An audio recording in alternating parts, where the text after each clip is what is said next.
A large barren land. A young man named Jerome Home narrates to us that he hasn't seen this land when it was green, but his father has. Years ago, it used to be home to several farmers who grew wheat and grains on it. However, after drought struck the land, not a single plant has been able to grow. Most of the farmers left the place, but Jerome's father, Ernest, hoped the land would be green again. He still believes that it just needs some water. But in this world, people kill each other for water. In the first scene, we see two muggers trying to break into a tiny house. Ernest catches them and kills the first one. The second mugger tries to convince him to spare his life, but is killed when he secretly takes a gun out. His son, Jerome, insists he could have helped him. The house the muggers were breaking into has an old water pump that stops working when Ernest tries to use it. With no water left, the father and son make their way on a mule to the watermen, people who extract water from deep wells through a government deal. Ernest exchanges supply with those people for water. He has been trying to convince them to provide him with water to cultivate a small part of his land for years. However, the watermen only do it for the right amount of money that Ernest cannot afford.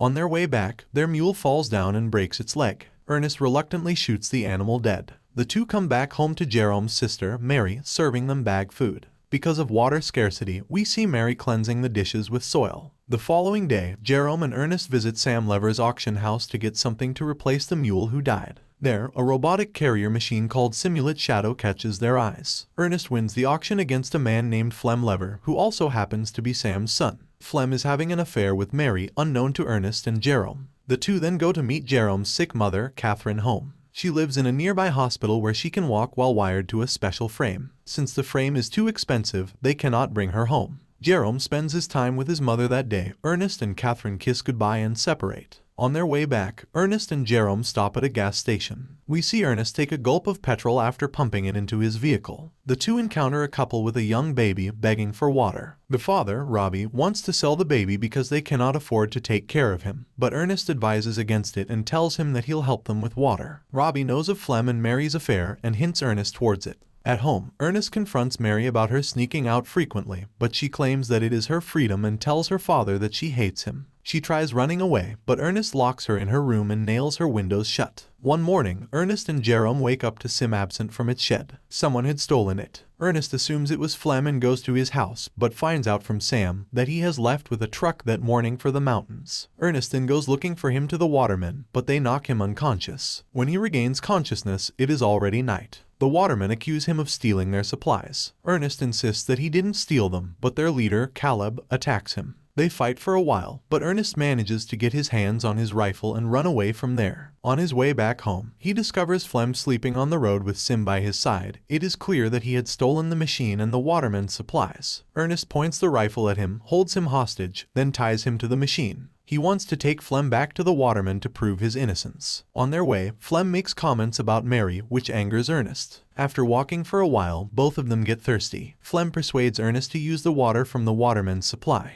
The two sit down to drink water and chat. Flem then tries to convince Ernest to let him go, and they can share the money, but Ernest is adamant about getting him caught. Ernest is weak and limp. He clearly cannot walk another mile to the waterman. Flem knows this, so he strikes Ernest with a stone, making him hit his head on a cliff. His head starts to bleed uncontrollably and is knocked unconscious. Ernest wakes up to him being tied instead of Flem. Flem pours water into Ernest's mouth as he screams. Later, we see Flem arrive at Ernest's house in his motorbike to take Mary. She happily runs out to him. Ernest still hasn't been home, so Jerome goes out to look for him. He finds the machine alone on the way. When he reaches the watermen, they inform him of Ernest's death. Everyone assumes that it was caused by the machine. In the following scene, we see everyone mourning Ernest's death at his funeral. Later, Catherine and the kids cry in her hospital bed. When they come out, Flem picks them up in his truck. After Ernest's death, Flem has now become the mentor of the family. He calms Jerome down as he hits Sim for killing his father. Later, he tells him that Mary is pregnant with his child and that he loves her. Jerome accepts their relationship.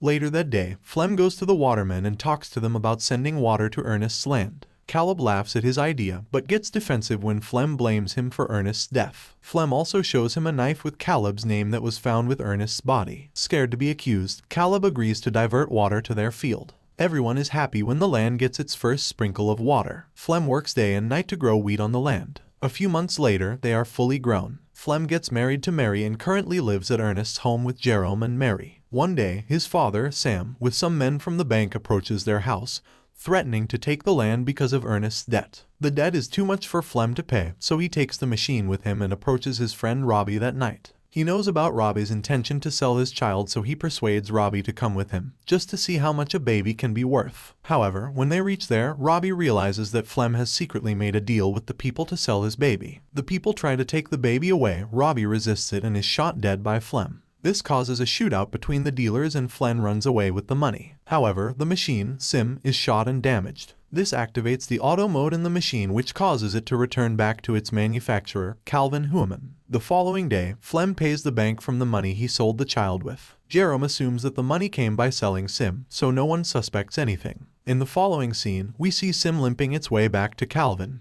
who lives across the border. Calvin calls the number inscribed on Sim and reaches Holmes' residence. He talks to Jerome about the machine coming back to him, which shocks Jerome, because Flem had told him he sold it to Robbie. Jerome asks Flem if Robbie sold Sim's parts and it somehow made to the owner, but Flem gets annoyed at him for the question and dismisses it. Then, he tells them he is going to meet his mother that evening, but instead he plans to cross the border to meet Calvin, the manufacturer of Sim. Later, he reaches the border, but the guard stops him because he is too young to cross it.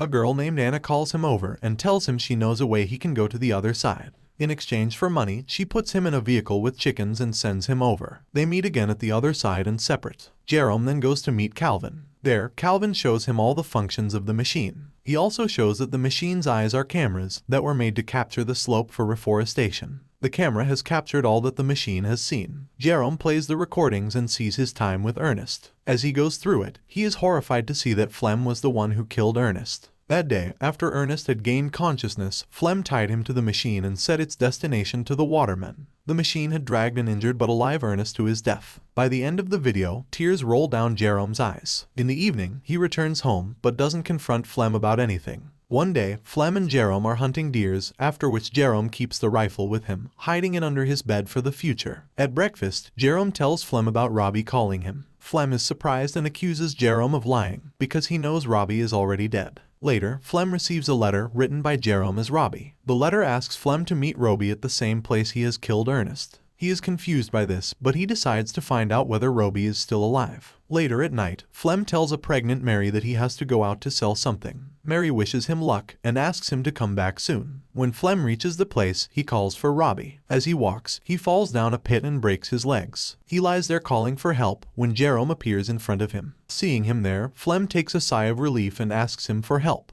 However, Jerome stands there with a rock in his hand. Flem realizes that he knows everything that happened and apologizes to him, claiming it was just an accident. He begs him to spare his life for Mary and their child, but Jerome doesn't listen. He points the rifle at Flem and shoots him dead. It has been 2 days since the event. Mary is worried about her husband, but Jerome asks her to wait a little more. He has decided to keep Mary in the dark about both Ernest's and Flem's death. Mary suggests they bring their mother home, because they now have the money to afford the ringing system she lives in. In the end, Jerome erases all the video memory from Sim. Film ends. Thanks for watching. Subscribe for more. Bye.